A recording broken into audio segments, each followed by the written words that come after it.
Good morning. It is 9:30 and I'm going to call the meeting for July 2nd to order. Members of the public are invited to participate in this meeting of council by attending the meeting in person at the council chambers at the municipal office located at 10227 Ilderton Road. Members of the public may also access the meeting, which is live streamed on our Middlesex Centre YouTube channel or by contacting our municipal clerk to receive a registration link to join the meeting electronically.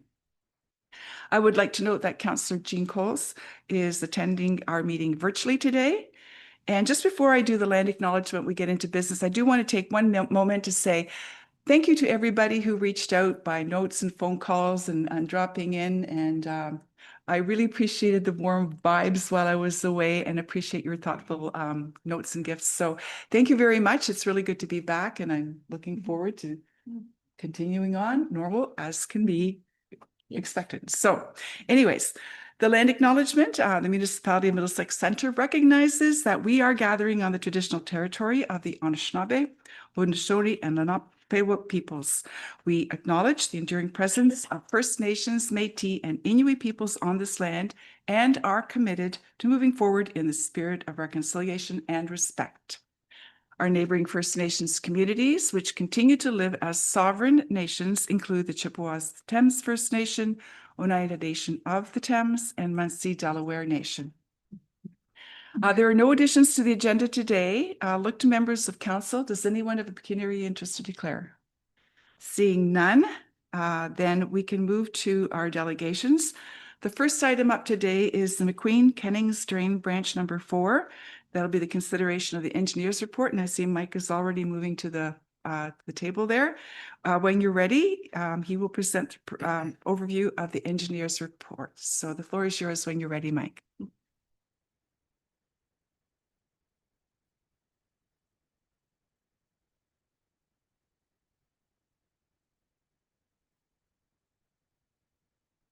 Good morning. The McQueen-Kennings Drain is a report prepared under Section 4 of the Drainage Act. It is for the incorporation of some existing drainage piping that was installed to service parts of Lot 9 on both sides of Greystead Drive.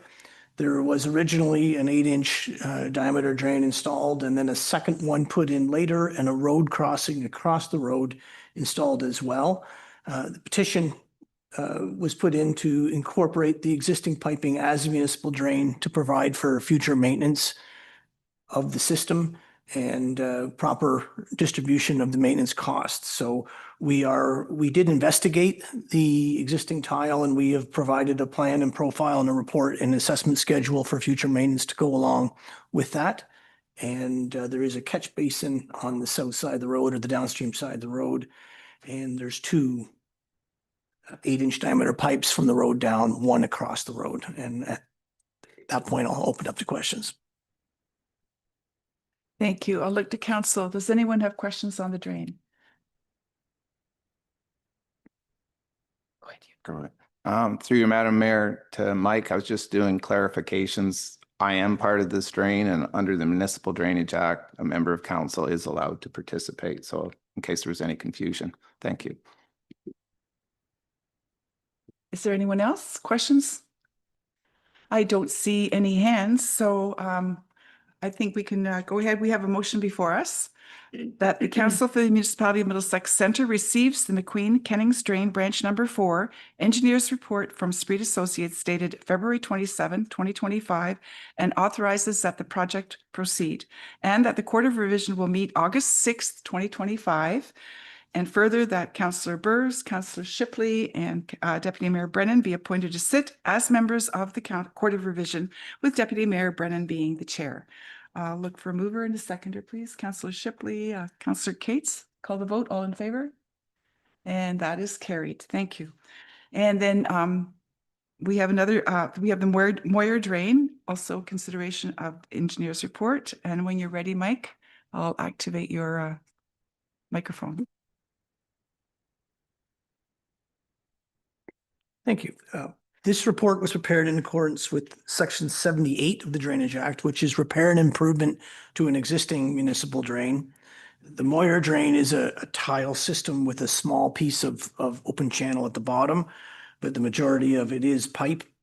We were requested to investigate replacing the drain in its entirety. The very upper end starts at Plover Mills Road and then heads south, crossing Ilderton Road down to an outlet in the open channel. This is all east of Highbury and services a watershed of about 4 or 5 farms. We did come up with the preliminary information, had a meeting with the landowners, had feedback from the landowners. It was decided to drop off the piece across the top farm. It is a sod farm at this time, and they didn't feel the necessity of or the improvements would benefit them as much as what the costs were. So we dropped off the top part, but the lower part from the half concession line south, crossing Ilderton down to the outlet, will be replaced with a new drain. There is a branch on the west side of the main that would be replaced. There is an existing branch on the east side that was not requested, so it will remain part of the municipal drain, and we updated with a separate schedule of maintenance for that. But there'll be new piping for the rest of it. The pipe sizes vary from 12 inches to 30 inches diameter. There will be a new crossing across a paved driveway near the lower end, which was requested to be bored to avoid disturbance of the asphalt. There are some trees along the drains or bush area that we would be putting in some sewer pipe to avoid having a wide swath of clearing. That was requested also from one of the landowners. There'll be new catch basins along the way to accept more surface water, as these new drains are typically designed to a larger design standard than what they would have been in, say, 1971 when the original drain was constructed. And at that point, open up to questions. Thank you for that report. Does anyone in council wish to speak to it? Go ahead, Councillor. Through your Madam Mayor to Mike, I had one question that was probably in there and I just didn't understand. Branch B is to become a private drain, but when there's work to be done on the municipal part of the drain, that watershed's still assessed, I believe. Is it still assessed? That's my question. And if it's in the notes here, I'm sorry, I just didn't quite get it.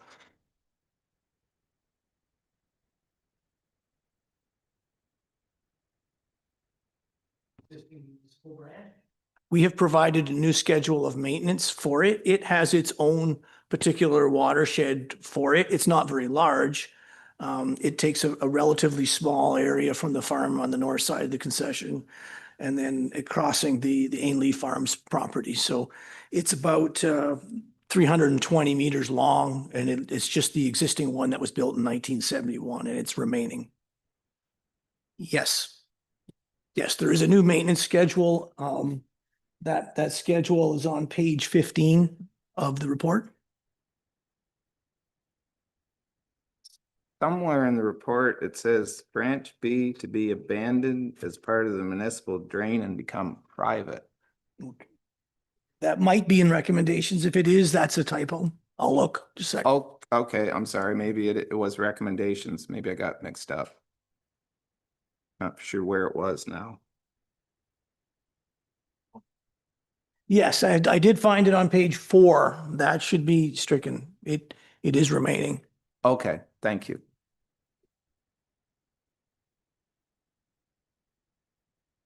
Thank you. Not really any problem with the drain, Mike. I just wanted to pass on a comment. Did receive an email. I don't know who all got the email from one of the people on the drain, commending you on your work on this and your communication with the landowners. And it was all very, very positive, and we don't get those emails very often. So I just wanted to pass that on to you, that they were very happy with the work you've done here. Thank you. Thank you. Yeah, it's not often we get positive feedback. Thanks.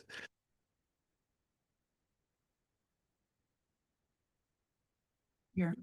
I don't think I've ever heard anyone say anything about a letter, so thank you for bringing that up, Deputy. So if there are no more questions, there is a motion before us, and that is that Council for the Municipality of Middlesex Centre receives the Moyer Drain Engineers report from Spreed Associates dated May 9th, 2025, and authorizes that the project proceed, and that the Court of Revision will meet on August 6th, 2025, And further, that Councillor Burrs, Councillor Shipley, and Deputy Mayor Brennan will be appointed to sit as the members of the Court of Revision, with the Deputy Mayor Brennan being the chair. Mover, please, and seconder. I have Councillor Burrs and Deputy Mayor Brennan. I'll call a vote. All in favor? And that is carried. Thank you. And I think I'll see you in July. Yep. Okay. Looking forward to it. Okay. And now we have a presentation. Devin Heinbuch from Ensemble Bayfield Conservation Authority, the manager, secretary, treasurer, is here to present an update regarding the programs and services. So you'll have to push your button, then I'll make you live. I'll turn mine off and the floor is yours when you're ready. There you go. Okay, Green. awesome. Thank you and good morning. Thank you, Mayor, Council, staff at Middlesex Center. It's my pleasure to be here today to speak to some of the programs and services and an update generally just on what we've been up to at the Conservation Authority. With that, we'll get rolling on the slide deck. I am Davin Heinbuch, about a year and a half now almost that I've been in the position of general manager, secretary, treasurer. Some staff here that have worked with me have been around for about 23 years in numerous roles. So I bring a little background in the programs and services. I've worked in many of them over the years. So my pleasure to walk through that, what we're up to these days. So next slide, please. So just a real quick background on where our Conservation Authority is. The first thing I want to point out, there are 36 conservation authorities in the province. Middlesex Center is very unique in that you have 5 conservation authorities. I don't know if any other municipality in the province can say that. So I thought it's a good thing or a bad thing, but congratulations on having 5. So we are the ones up to, I guess we'll say the north west portion of Middlesex Center. And as you can see on the map that's laid out there, really there's a portion that slices through that's London and Lobo Township within our watershed. Next slide, please. Just going on our watershed and kind of some geography of our watershed is we extend roughly from just south of Goderich along Highway 8 to about almost Mitchell, down Highway 23 to almost Elginfield, but including Luke and Badolph. And then we actually do cross the 402 in the south in Adelaide, Metcalfe, and right up to the Port Franks and Grand Bend area. We are watershed based. And so it's our watersheds that are defined by the Asable River watershed and the Bayfield River watershed. We are unique in that we are the first conservation authority in the province. And that was the Asable River Conservation Authority in 1946. And that's when the Conservation Authorities Act was first put into place. We are watershed based. So our boundaries are the watersheds of those 2 major systems I mentioned, the Asable, the Bayfield. We're unique in that there's no municipal or political boundaries that really dictate where our watershed or where our services stop and end. It is entirely watershed based. And one of the things we bring into that is the concept of integrated watershed management. And that is making the connections with what happens in the headwaters of the watershed affects downstream and everyone and everything within it. So our watershed size is about 2,400 square kilometers. It's actually relatively large in the grand scheme of things as far as conservation authorities go, but our population is relatively quite low. We have 40,000 year-round residents in our watershed. That number jumps, of course, as we get into the summertime, where we will have more seasonal along the lakeshore. We'll have cottagers come back and spend their summers along there. So the population jumps up a little bit then, but our base is 40. Next slide, please. So I'm not going to read out, you can read our mission and our vision there, but one thing I really want to say is that it's this document that you see on this slide here. It's our conservation strategy. We went out to the community to help determine or drive where the Conservation Authority would go for the next 10, 20 years. And you have to do that by defining what the mission and what the vision of the authority are. The 2 words I really want to pull out of this presentation, in the mission is the word partnership, and the vision is balance. We as conservation authorities leverage ourselves on partnerships, whether that's with the community, different levels of government. Partnerships are key and central to what the conservation authorities do. The balance component is recognizing that we have to coexist between, of course, we have our natural benefits, but we also have our economic and social drivers as well. And we have to be somewhere in the middle and make that happen in balance. So I say partnership and balance for the 2 key words on those ones. Next slide, please. So our organizational structure is we actually have 12 member municipalities in our watershed, but we only have 9 board of directors. And through agreement with various municipalities, we have several of our directors, including Councillor Shipley, also takes on a role with another municipality to cover that as well. And that's population based. The role of our board of directors really is, staff will come with a recommendation of policy, but it's up to the board to determine that policy. Of course, steers the programs and services that we provide, and ultimately sets the budget each year for what the authority operates under. Our office itself has about 30 staff, give or take. We do in the summertime, we do have more staff for some of the parks, education, day camps, things like that. So the number might jump to 35, 36, depending on the year, but generally about a 30 staff contingent. Next slide, please. I'm going to actually go through these in just a little bit more colorful detail, but the one thing I want to point out is we do provide a wide range of services. So we have, over the last 7 or 8 years, a number of changes. I think 14 changes to the Conservation Authorities. The Conservation Authorities Act have occurred. And one of the things that we had to do was define what's our category 1 and what's our category 3.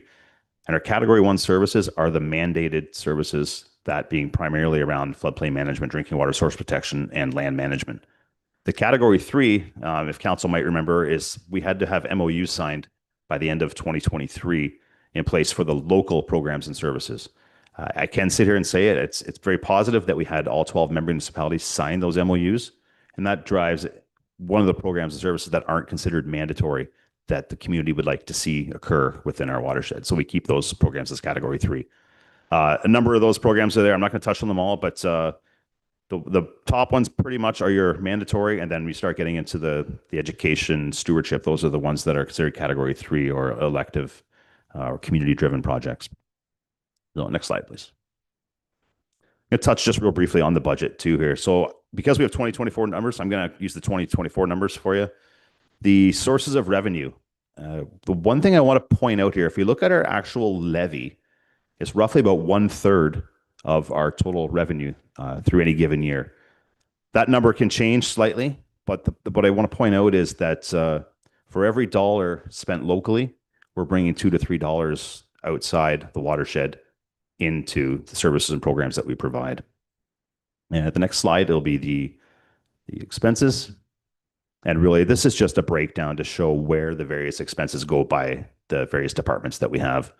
The bulk of the services that we provide are going to be environmental monitoring, and there's a number of programs I'll highlight on here real quickly too, but you can see the range of the different programs and service, and this pretty much covers it all off. You'll notice the number is just a little bit higher than the revenue, and that's because of the amortization. So next slide, please. I thought, if I'm going to talk any numbers in dollars today, it's probably good just to kind of bring up where we are with the budget right now. And so I thought, let's go back the last 5 years and kind of see how this has impacted Middlesex Center. And I will say this, the current value assessment is what determines this. And that's not something that we come up with. That's actually the province, formerly through the MNR. And if anyone got the news release on Friday, we are officially now back under the folds of Ministry of Environment, Conservation, and Parks. So those numbers will be coming through. So those numbers, of course, derive from MPAC. What I'll point out in 2025, just we'll see here on it's in red, boxed in red there. You'll see on the right side that we had an increase for Middlesex Center of 5.32%. The other municipalities was about 3.8%, and the overall total budget or levy increase last year was 3.93%. So what I'll point out, of course, that comes from that CVA value. But I do want to point out, we often talk percentages, and I think it's important to sometimes spin those percentages back to actual dollar figures. And in this case here, we have a 5.3% increase, but we're looking at about $6,500 year over year.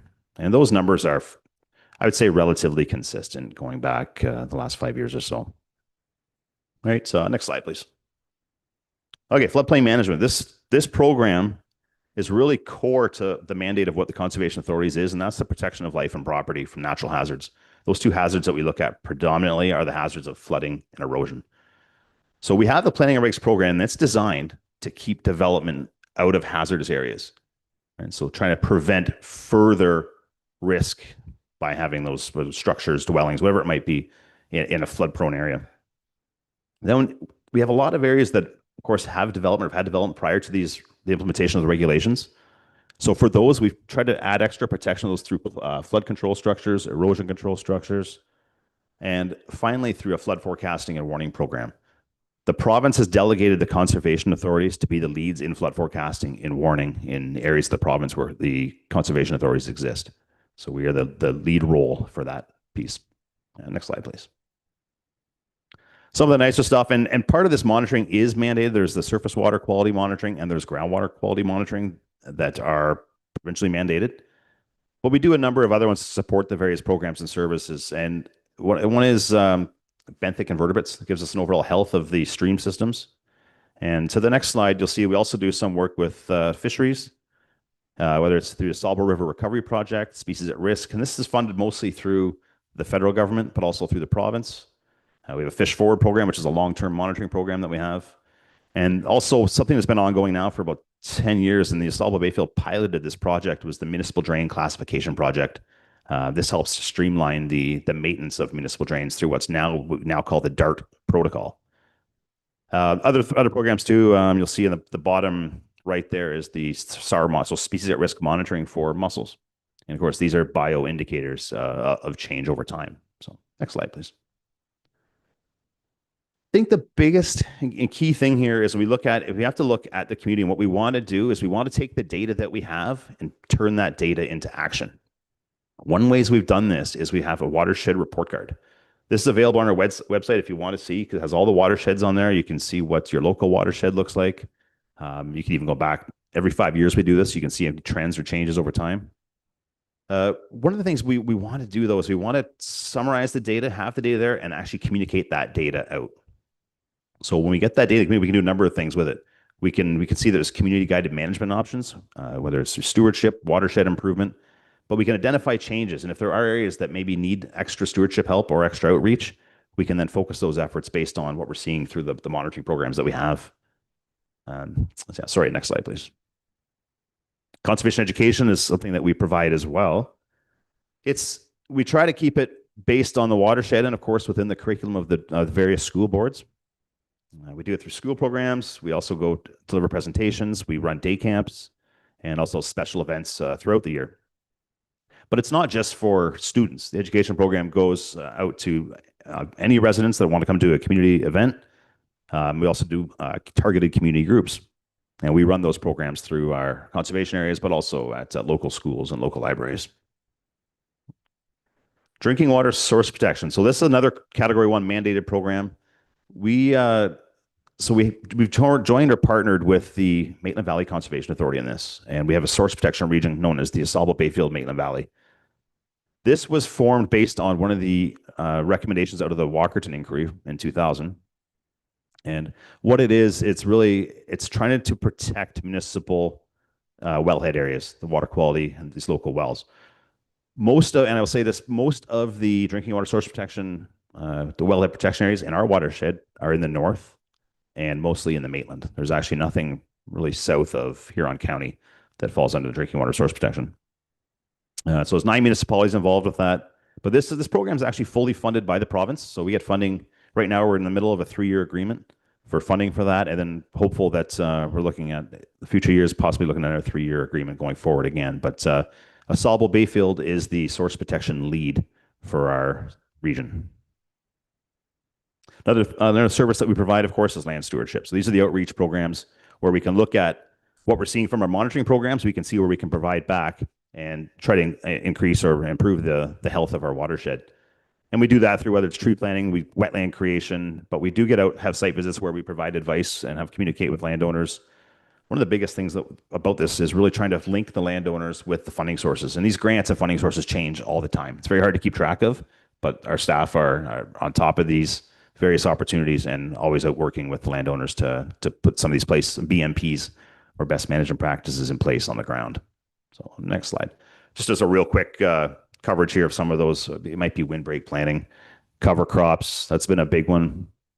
Erosion control, grass waterways, septic. It all depends where the funding is available as to where we push those efforts towards. But a whole number of things through these stewardship grant programs. And one more slide.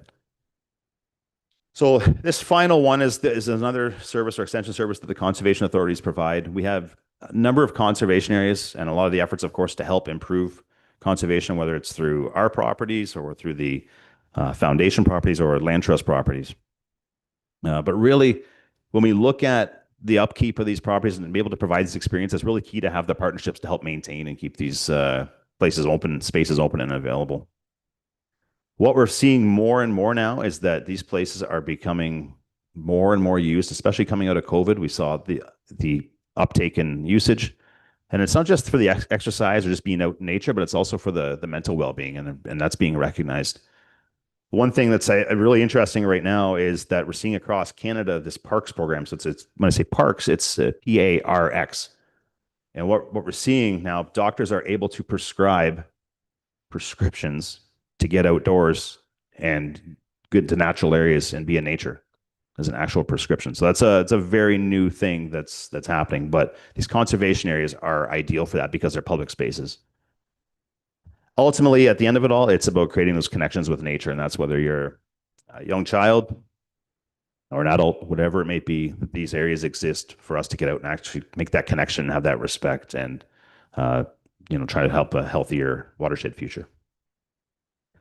And that is the last slide. Thank you. Right. There's a lot there. I'll look to council. I see Councillor Burrs first. Go ahead, Frank. Thanks for coming. Oh, wait. There we go. Thanks for coming out and joining us, Gavin. I just have a comment, and you can maybe say it's correct. We are the only province that has conservation authorities. Is that correct? Yes, that is correct. All right. I'm on Kettle Creek Conservation Authority. One of our areas of emphasis is students. They're the next generation. If we can get them hooked on this environmental stuff, I think that's the way to go. I think you would agree with that. The last question I have is, so you issue flood warnings? Yeah. Lake level, you're not on a lake, are you? No. But flood warnings and other environmental concerns, how do you release that? You just go to the media? And I'm done. Thank you. Thanks, Councillor. So yes, we do. So part of our flood forecasting and warning program is that we do issue flood messages. And I will speak on the lake piece because we do have a shoreline. So part of Lake Huron from about Port Franks right up to north of Bayfield, especially in the high lake level years, we issued a number of advisories, being watches and warnings for high wind events, mostly for the erosion hazard on the lake. However, we did have some flooding issues in Port Franks with some of the high water. How we get the message out is, so we have a municipal set of contacts, and there'll be a number of names in this room that appear on that contact list. We update that every year, and we can add as many names to that as you choose. If you want to be on that distribution list, you just reach out, and we'll put you on it. We do it through email, but it doesn't just go to our municipal partners. It goes out to OPP, goes out to the health units, goes out to the counties, the Ministry of Natural Resources, and MECP as of now. But yeah, it's a pretty broad distribution list. Media gets it as well. Thank you. Okay, thank you. I have Deputy Mayor Brennan. Yeah, I just have one question. You mentioned early on in your report that in the summertime, you get a lot of more people coming into the area, cottages and whatever. How much does that affect the water quality when they all come with the hot weather and the extra people coming? How does that affect the water quality? Well, good question. So that is one of the programs that we have along the shoreline with the various community groups. And also, even now with pesticides, we've added pesticide sampling this year through an agreement with Environment Canada and Climate Change Canada. So what we see, we certainly see water quality changes along the Lake Huron shoreline or the coast. What we don't know at this point is the exact source of that. But we do know that when we have high wind events, rain events, where it turns up and the lake's rough, that we do see water quality concerns. So it would impact more of the, say, whether it's summer residents or cottage renters would see that, but don't have any metrics on whether that's caused a significant increase or not. I don't see any other. Oh, you did change. Yeah. Okay. So we have a change of mind there. Did you? There you go. Green. Go. Thank you, Madam Mayor. Just to comment, Gavin, here to support this. Councillor Burrs' comment on our public education. Is it Cassie, I believe, who does that? Cassie, sorry. Cassie is our public educator in the school. Yeah, Cassie is our staff educator. Yeah. Yeah, very high energy. She does presentation to counselor to the directors, like she has your attention 100% of the time. I've never seen anybody so enthusiastic about a job. He goes into the schools and does education, so we've got the right person for that. Right. Thank you. I would absolutely agree. And they are busy to the point where they've had a part-time staff to help come in to help fulfill the commitments. And then, of course, with the summer education is through the day camps. So there's a couple there too, but Cassie is a driver for sure. Just in closing, I want to thank you because the work you do is, well, in my view, very important. And as you said, we also have 5 conservation authorities that we support through because of our geography.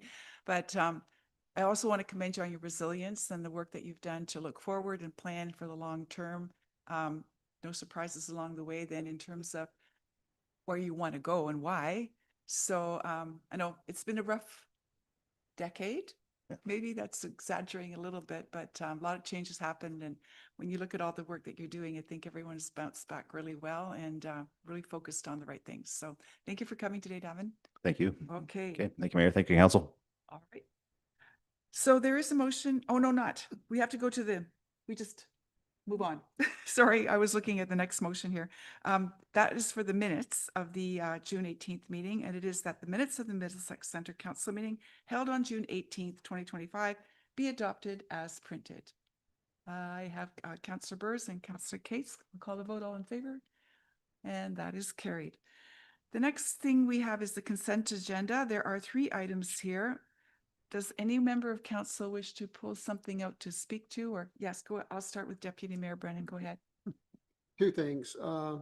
First of all, just a quick shout out to Tiffany for her GFOA Distinguished Award again. I think that's 4 years in a row now. Congratulations, Tiffany, to you and your staff for getting that done again.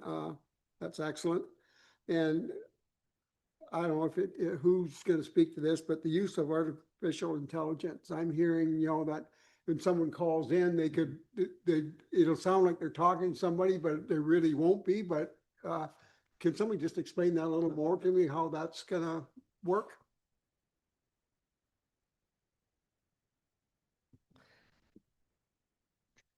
Good morning, through you, Madam Mayor.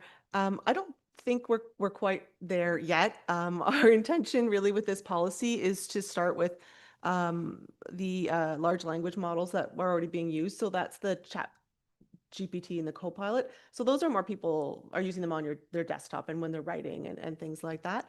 I mean, down the line, we may get to that point, but we are certainly a long way away. Right now, our intention is to maintain our customer service with that call in to speak to someone directly. So I don't think we're quite ready for that yet. That'll be probably 2 or 3 iterations of this policy, if not farther away. But we would like to maybe look at introducing a chat function on our website, which is similar to what the county has started already. I was using it the other day, which allows people to access overnight or after hours, or if they're more comfortable during the day, and they can type in. So it's similar to what you would be doing if you were interacting with a large telecom right now, or if you're calling in about your cable not working and you're introducing a chat. The nice thing about that is it's pulling content strictly from our website. And eventually, if the answer can't be found, it will forward it directly to our customer service staff with information about the chat, and they'll be able to phone or email the person back in the morning and have the information for them. So it's to aid with people finding information at this point, more than replacing any of our staff. We have lovely front desk staff. We are always happy when people phone in. So yeah.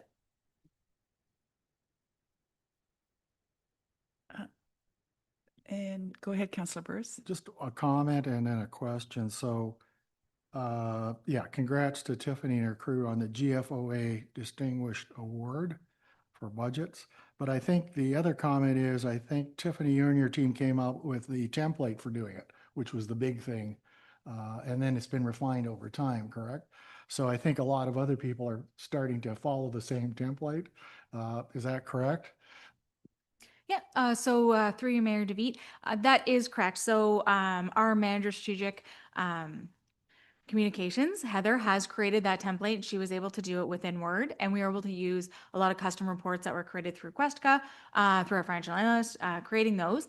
And once that was put together, we have shared that with a lot of municipalities in our county, as well as outside the county. I have done a presentation at the MFOA conference on our GFOA award as well as our process, and anyone in that presentation who asked for a copy of it, we provided that as well. We do think that the GFOA, it shouldn't be an award, it should be more of a standard that municipalities strive for in order to provide a lot of that information to the public. It makes it more transparent and accountable, and anyone that we can help that works in the municipal world that could use that, we are here to support that. And so, yeah, there are a lot of municipalities that have used it, which is great to see.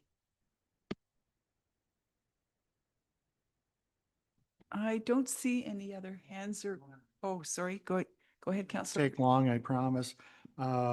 Through you, I think it's to Heather, it's this artificial intelligence report. I have and do use Chat GPT, but that's basically, I'll say, can you write something for me and put some criteria on it? It's not perfect by any means. You have to go sift through it.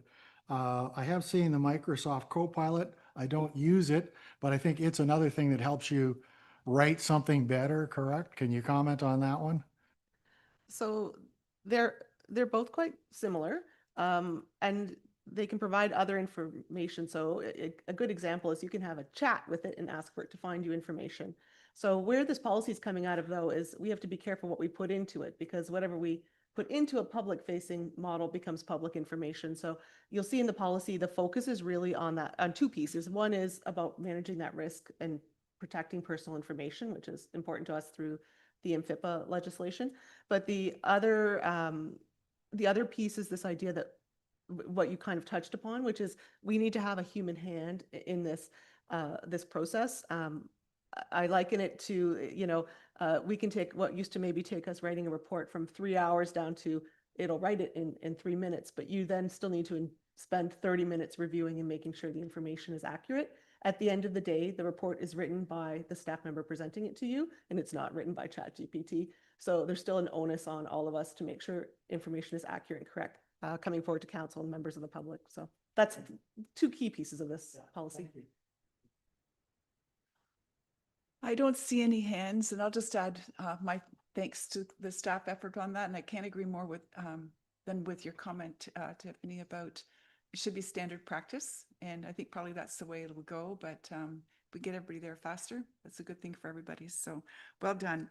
The motion before us is that items 7.1 through 7.3 listed under the heading of consent agenda for July 2nd, 2025 be adopted and recommended. Moved by Councillor Arts, seconded by Councillor Shipley. I'll call the vote, and that is carried. Thank you, everyone. And now moving on, we have staff reports. The first item is the mayor's budget process.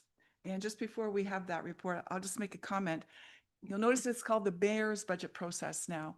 That doesn't mean that I'm going to tell you what to do in terms of the budget. Really, nothing has changed in terms of input and how we work with staff and how we discuss and identify priorities, follow our plans that we have in place. But there is additional paperwork and things that I've signed to make sure that we can move forward. So no one should really get discombobulated by the title of that report. So Tiffany is going to present an overview of that staff report, and she'll get into details on everything. Go ahead when you're ready, Tiffany. Thank you, and through you, Mayor DeViet. So as the mayor has alluded to, this year, the budget process is slightly different, just with the strong mayor's powers. The municipal budget is not something that the mayor can just direct to staff. The mayor is part of that process. And the direction that Mayor DeViet has provided us is to follow our process that we've been doing every year previous to this. So in order to achieve that, there are a few things that I need to outline within the report. There are standard items with public engagement with respect to the budget process and the importance of that. What the municipality will be doing over the next few months is listed within the report, and any ideas that council or the public have that we can do to engage more people in this process, I would love to hear it. So please feel free to reach out to the municipal office. As well, we have normally utilized a council working group with municipal staff and council. This will be led by Mayor DeVete this year. So there are 2 members of council that are being suggested to be appointed to the budget working group, as well as the mayor and the specific staff here at the office. Additionally, so to keep the process the same, the staff are suggesting, in order to meet that December 17th deadline, to approve the budget for council to receive and hopefully approve the budget bylaws, there would need to be a special council meeting for the budget on November 12th. If council received that presentation on November 12th, we also need to have council amend their specific timeline, some of the specific timelines that's given to them as part of the legislation. One being the council amendment period to be reduced from 30 days to 20 days. So that is after the budget presentation is done on November 12th. And then council would have not 30 days, but 20 days to approve the resolution here.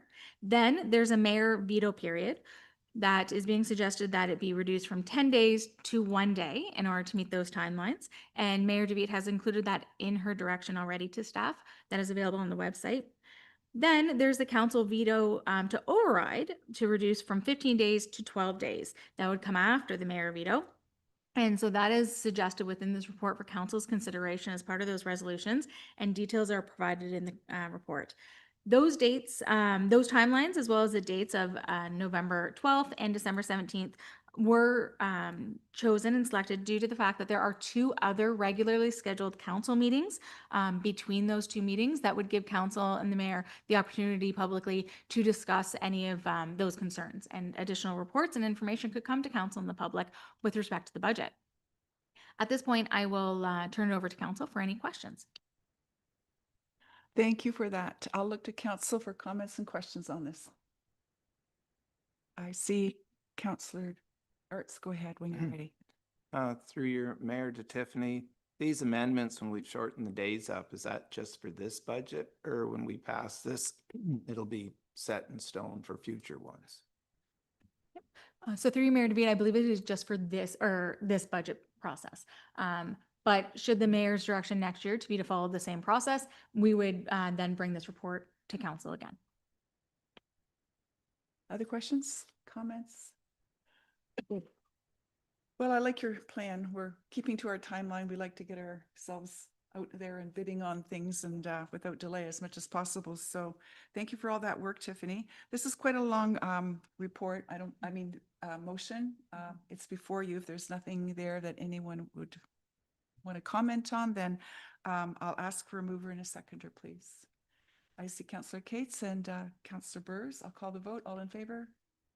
And that is carried. Thank you very much, Tiffany. The next item is the CMHC Housing Accelerator Fund. It's a policy update, and our Chief Administrative Officer, Michael DeLulo, is going to provide an overview of that report. Go ahead when you're ready. Thank you, Mayor DeVete. Through the chair to members of council, before you is report 8.2, and this is in respect to the Housing Accelerator Fund application process. As council has been made aware through CAO reports number 7, 2025, municipality was successful in attaining HAF funding in the amount of approximately $4.3 million, and we reported on that earlier this year. Middlesex Center was one of 4 municipalities that received this funding from CMHC. In that report, there was a number of initiatives that the municipality is obligated to follow through on. And our manager of planning is working in a cooperative manner with the other 3 lower tier municipalities that provide all of the action items that we have to follow through on. And the funding is contingent on us following through on those items identified in the staff report. But in addition to those action plan items, we've also taken it one step further, and to support the government's mission in terms of building more homes and expediting the process, our staff did come together and we've looked at how we are able to now put those funds into use. And so the conversations that we had was to throw some ideas around as a senior team, and we've come forward and we're now proposing 2 different initiatives. The first initiative is to look at costs for building. Earlier this year, usually on an annual or biannual basis, our building department meets with the building community, and we have presentations with them, and we talk to them, and we hear from them in terms of how we can help with the process. Because Middlesex Center and we're mandated and legislated to look at our development charges process, and we recently updated our DCs. We are not on the higher end in terms of the area, but we are up there. And so one of the initiatives that we are proposing is to use these funds to help offset the cost of the DCs. And I'll draw your attention on the top of page 3, where we have put together a little bit of a chart that shows an incentive based on the types of housing. And the conversations that we've had with council up until now and through our comprehensive official plan process is that looking at diversity of housing is one way in which we are able to now offer different models of housing to people in our community. And so we've modeled the incentive package based on diversity.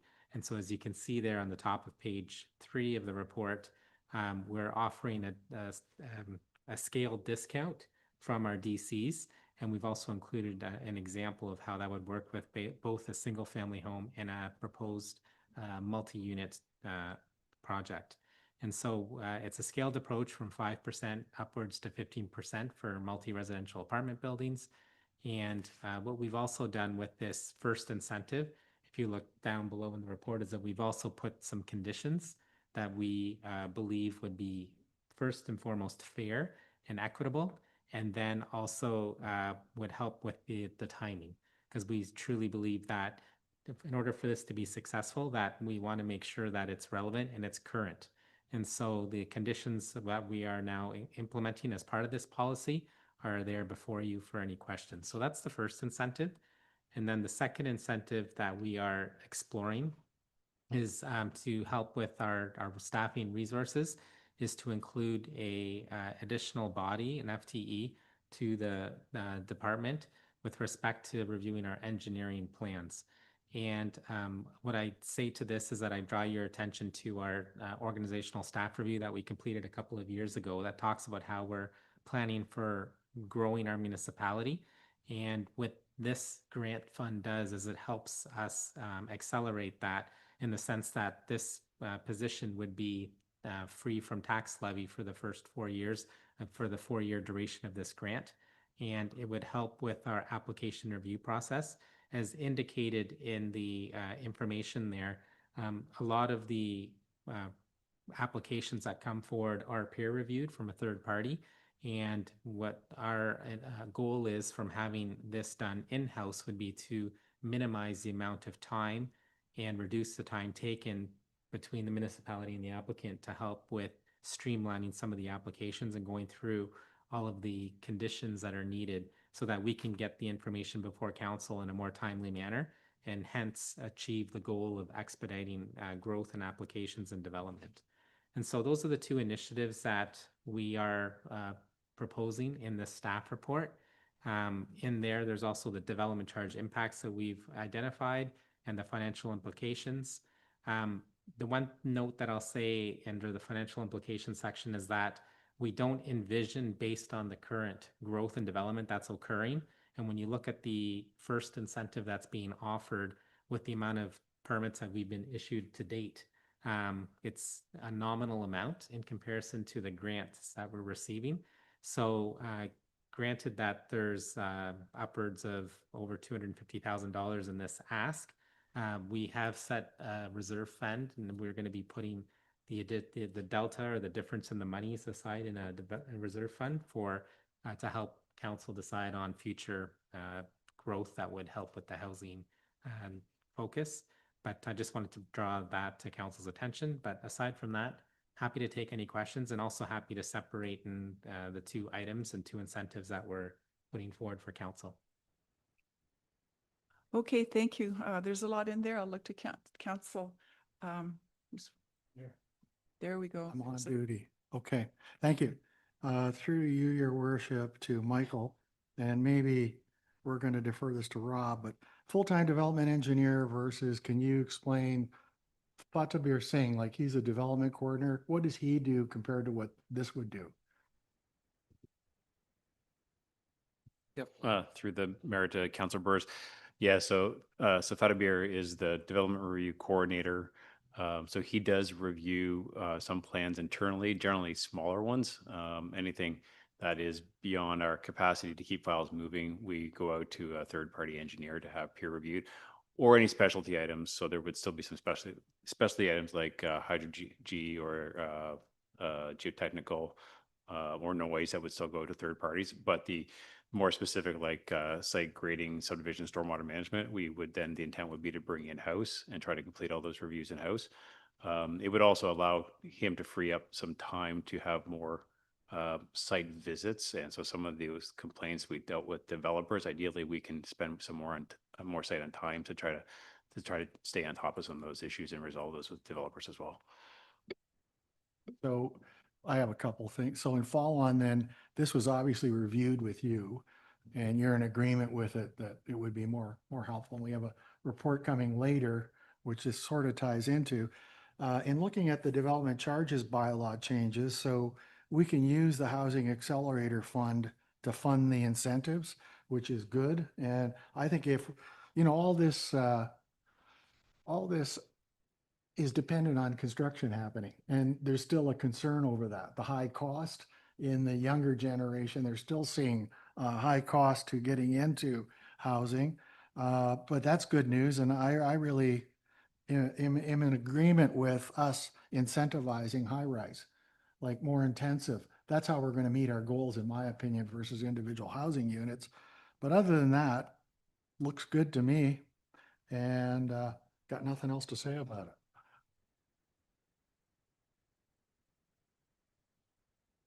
Thank you, Madam Mayor. Through the mayor, I guess to Rob. My only concern is with hiring full-time. In 4 years, the money runs out. The government may come in with another program. Would we not look at a 4-year contract with the new hiree, then reevaluate at the end of the 4 years? That's my only concern. If something goes south and it doesn't work, I'm hoping it does. But we're kind of have an employee then that, I mean, we can make it work in the organization, but might be an extra employee that we don't require.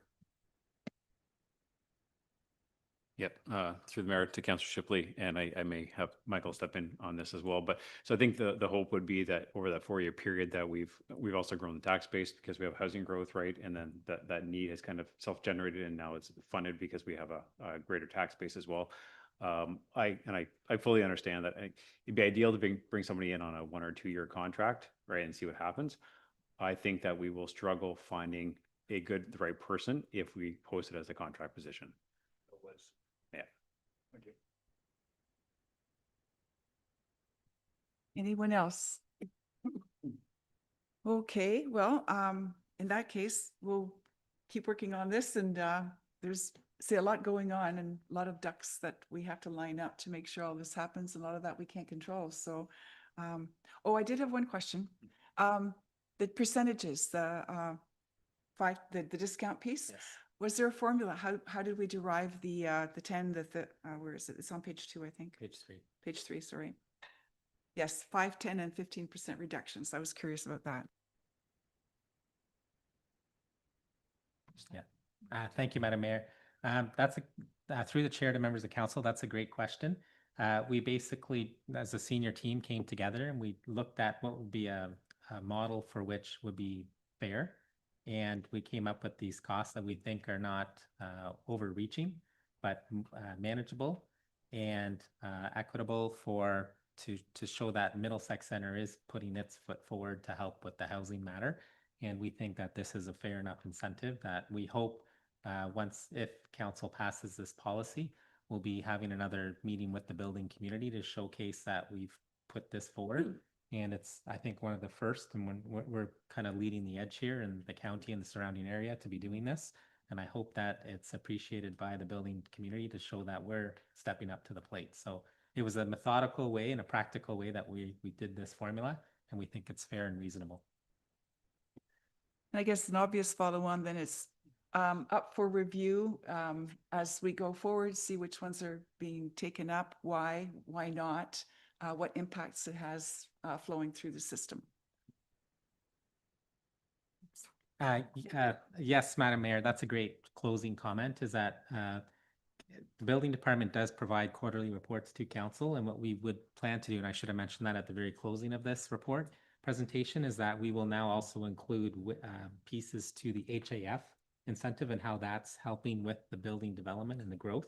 And so we will be reporting to council more than annually.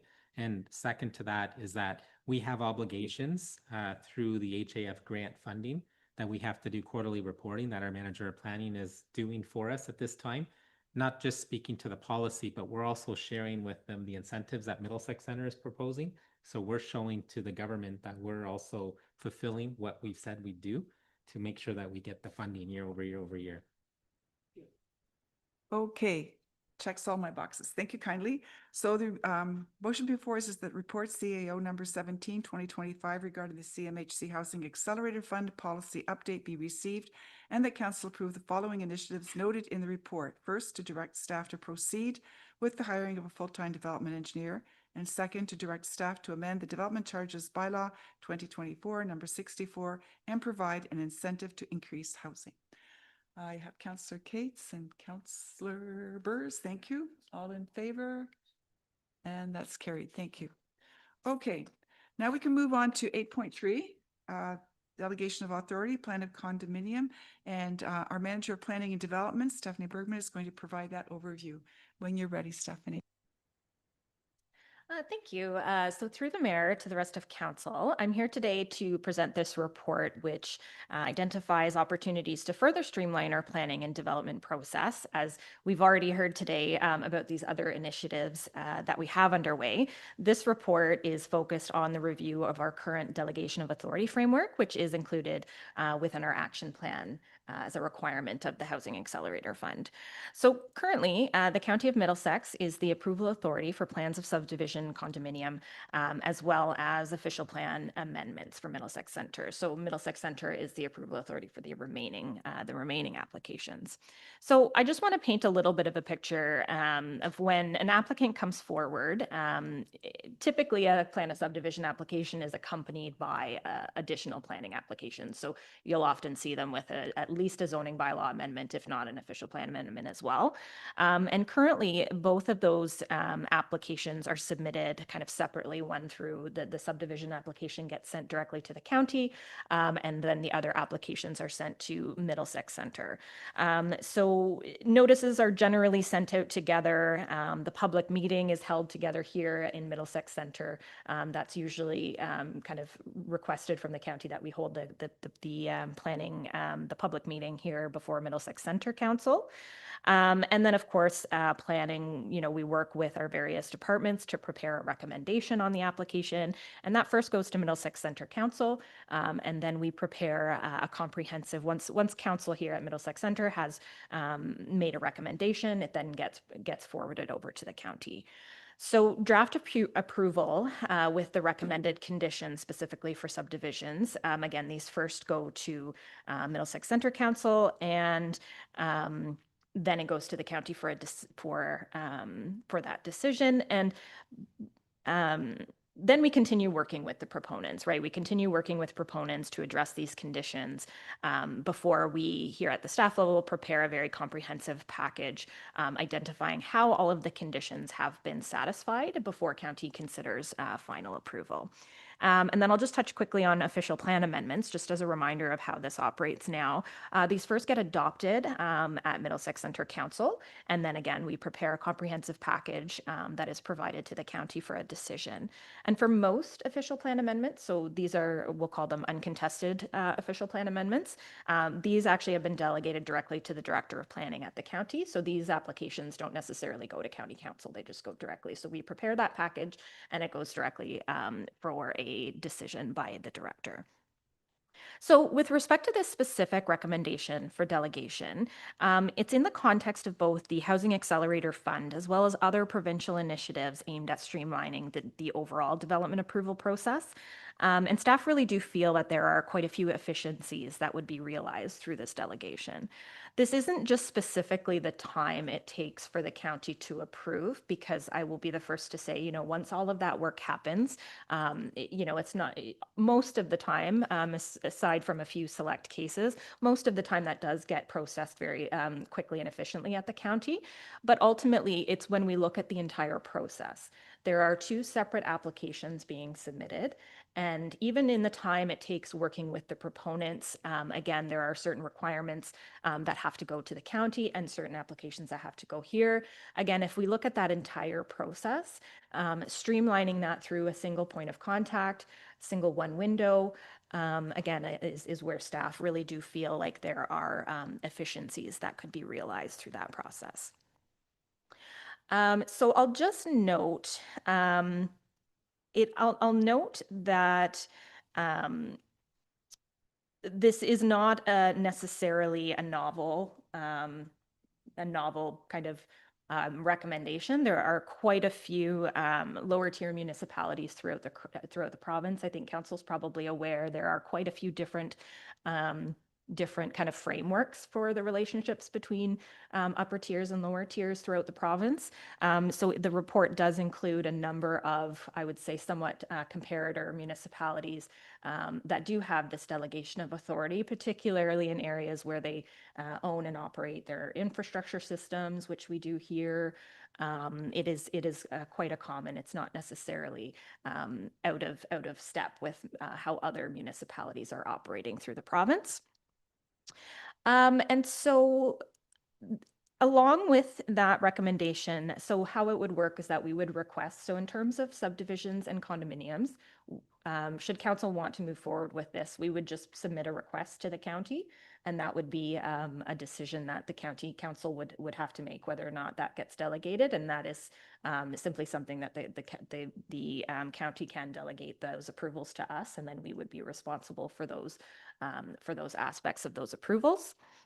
Official plan amendments are slightly different, but again, similarly, there are lots of examples throughout the province where lower tiers are able to approve their official plan amendments themselves. This does not include comprehensive reviews, so official plan amendments as a result of comprehensive reviews. These would still be reviewed and approved by the county.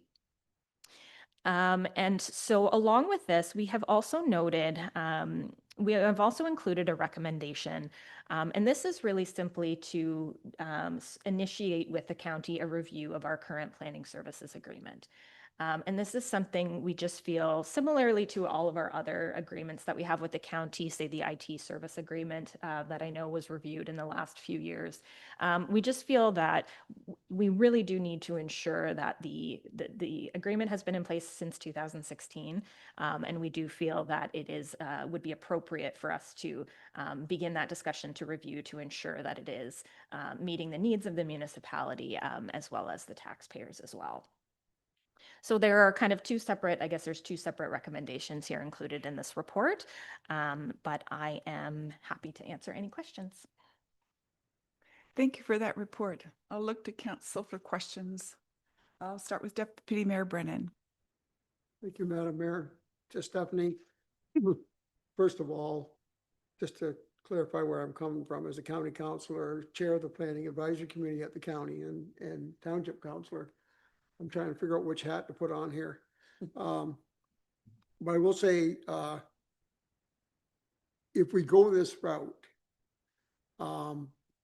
this is, first of all, this should cut down the amount of work we require from the county, but we will also still be using county planners, will we not, for certain items? Through the mayor, yes, for sure. At this time, our current relationship with the planners would remain exactly the same. The county planners would still be kind of doing the reviews of the applications. A lot of this has more to do kind of on the administrative side, and again, about kind of streamlining that process. Okay, and if we go this route, this will streamline the process to get these approvals done a little quicker, which would fall in line with the accelerator housing thing, would it not? Yes, through the mayor, certainly. And as I mentioned, it's not necessarily just kind of the time for that approval at the end of the process.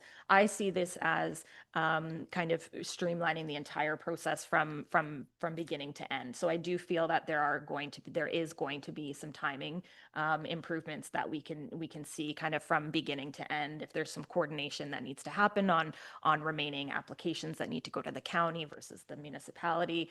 Again, if we look at that entire process, I think was where we'll see some efficiencies. Yeah, and just a more comment, but you can comment on also, a lot of this back and forth between the county and municipality happens before this gets to county council, because I don't see at the county council level a lot of things coming to county council, say, we need to change this from what the township has said. A lot of this is already done before it gets to county council. Yes, through the mayor to Deputy Mayor Brennan, for sure. I would definitely say that. A lot of the work happens. So for plans of subdivision, for example, we all work together, all of our divisions, engineering, community services, we all work together to identify the conditions of draft approval. And you're correct, that often doesn't get changed. There usually isn't, it shouldn't be a reason why that gets changed when it goes to the county, which I think is a good example of why we can streamline that process to have that kind of stop at this level. Yeah, and just finally, I do agree that it is probably time to initiate a review of the planning agreement with the lower tiers. It's almost 10 years old and there's lots changed, so I would agree that needs to be changed also. Thank you. I see Councillor Burrs, but just one question that was raised that I wanted to follow up on. And that was, so with respect to the process and timing and so forth, we would be mimicking maybe our building permit process, where we know that when these things are there, we will guarantee a result within this time. Like, it'll be more structured and we'll have timelines and goals in place in terms of turnarounds that we can monitor and work to and manage to make sure it's more effective, efficient, and timely. Is that correct? Yes, I would say yes. I mean, the Planning Act does provide us with the timelines for approvals, and I would say that the county, I wouldn't say that the county's not meeting those. I mean, I'm sure that they are. I don't have the data in front of me, but yes, from our perspective, it would be much more predictable. We would be able to, yes, we would be able to lay that out for ourselves. Yeah. I like the word predictable. That's what I'm looking, because sometimes it seems that there's, if you don't know, like, it's, if you know you've got these boxes ticked, you can just keep moving forward and you're not kind of trying to coordinate things. Right. So, okay. Councillor Burrs had his hand up and you're live. Go ahead, Councillor. Okay, thank you. Just for further clarification, so the county plan, like, when I look at this, you're the only planner here. So is your workload going to increase? But the county planners are still going to be reviewing stuff and writing the reports, or are we going to write the reports? I got a few things here to comment on. So I look at this and I'm saying they're down to doing servicing committee of adjustment, variances and severances. What else would the planners be doing? Are they the second line to look at stuff and say, like, can you understand what I'm getting at? Can you comment on that? Yeah, I would very much say that in a lot of ways, things wouldn't be changing at this time, right? The planners are the ones that do the work to, again, work with all of our divisions to prepare the conditions, say the conditions of draft approval. We all work together on that now, and that's going to continue. But again, instead of it going to the desk of the county, it comes to our desk for that final sign off. So just as go ahead. Just as a follow-on through you to Stephanie. So you look at this, at going this way as streamlining the process, meaning shortening it, right? So people come to us. I don't know what we send on to the county. Do we send we approve something and then they're the final stamp? We just send the whole file to them, their planners review it, report into council, and council finally approves it there. So what are we looking at in the way of a percentage of time savings here? Are we looking at 20% faster, or can you comment on that? I think it's hard for me to put a number on that. I'll be completely honest. It's hard to put a number on that. And again, what I see as well in terms of, I mean, streamlining isn't always just about the timelines. I mean, I do think that there are going to be savings there, but it's also public facing. It's also the public facing side of it, where instead of having to go to two different, instead of having to go first to Middlesex Center Council to get all of this information and then go to the county, it's just that one window. So I see streamlining, not only as saving time, but also, making things easier for proponents as well, and making it clear and easier to understand. Just have one last thing, and that is, are we the only one in the county to ask for this? Through the mayor, to Councillor Burrs. So right now, yes, we are.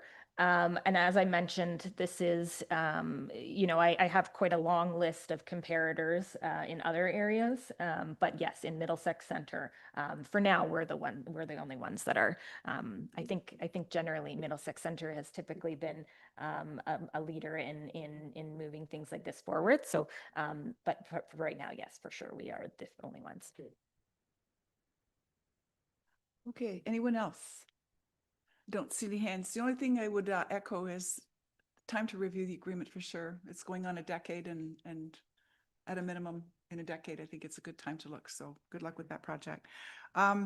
So there is a motion before us. If we have no more questions, it is that the report PLA 38, number 2025, regarding the delegation of authority, plan of subdivision / condominium be received, and that council request the County of Middlesex to delegate plan of subdivision and plan of condominium approvals under the Planning Act to Middlesex Center in order to support the government's policy of streamlining approvals, and that council submit a request to the Ministry of Municipal Affairs and Housing to authorize the County of Middlesex to exempt official plan amendments from county approval under Section 17, subsection 10 of the Planning Act, and further that council directs staff to work with the county to initiate a review of the planning services agreement.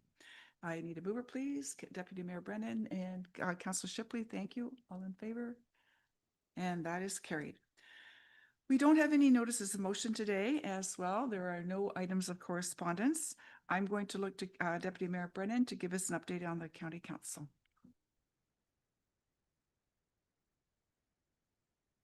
Thank you, Madam Mayor.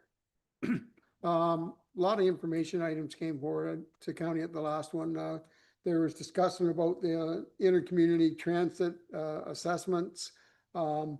They're reviewing it all. Our main route that affects Middlesex Center is the Lucan to Fanshawe College route that stops in Ilderton and goes to Masonville Place and then on to Fanshawe College. It runs about every 3.5 hours. And they're looking at a lot of changes to try to increase ridership, reviewing the cost of it all. It's still receiving government funding at this time, and the fee is still $5 for one way on a trip, but they're reviewing all that sort of stuff. The county yearly looks at rural road safety plans. Good Roads is committed to lead the county to look at bridge and road assumptions. This year, Park House Drive, Cobble Hills Road, and Whalen Line, the county will be taking those roads over this year. Middlesex County gets funding for the National Child Benefits Supplement to help youth in the sports, and at the end of this year, they had $6,336 left over, divided by 8, which means each municipality will get approximately $792 back to support youth in sports. We received reports on the homeless prevention and housing plan, the budget variance report, population, housing, and employment projections. Middlesex County's reported to grow to 151,500 by 2056, which is a rate of about 1.8% per year. And population growth in Middlesex Center here to 2056 is estimated at 43,400. And those are the basis reports. Thank you. Thank you for that report. I'll look to council. Does anyone want to ask or clarification? Okay. Thank you for that then, Deputy. We have no other business to discuss, or do we? Nope, shaking heads. All right. In that case, the next item is a closed session. So we'll have to turn our mics off and then we'll do the transition and get into that in a few minutes. We'll have to pass the motion and open the motion. Oh, sorry, it's on, oh, right, it is on this page. Yeah, we do have to actually officially go into close, my mistake. So the motion is that the Council for the Municipality of Middlesex Centre adjourn the closed session at 10:44 a.m. pursuant to section 239(2) of the Municipal Act 2001 as amended to discuss the following matters. Number one, item pursuant to section 239(2)(c) regarding to a proposed or pending acquisition of land by the municipality or local board and this economic development update. Okay, so now we'll wait for the live stream to stop before we. We need a mover. Oh, sorry, mover and seconder, Councillor Cates and Councillor Shipley. I'll call the vote. And that is carried. Thank you. Okay. There we are.